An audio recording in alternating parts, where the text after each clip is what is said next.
työ on mahdollista tehdä myös meidän Spitfire P370. Lähdetään kiinnittämään nauha vihreällä panoksella. Säästetään rekyyliä. Käyttäjämukavuutta haemme sillä, että tehot on säädetty ihan minimiin. Irtonaula nokkaan. Lisäämme 35 millisen patolevynaulan.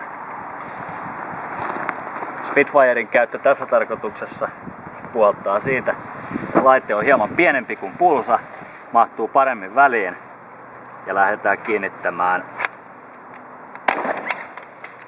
Onnistunut kiinnitys patolevynaulalla.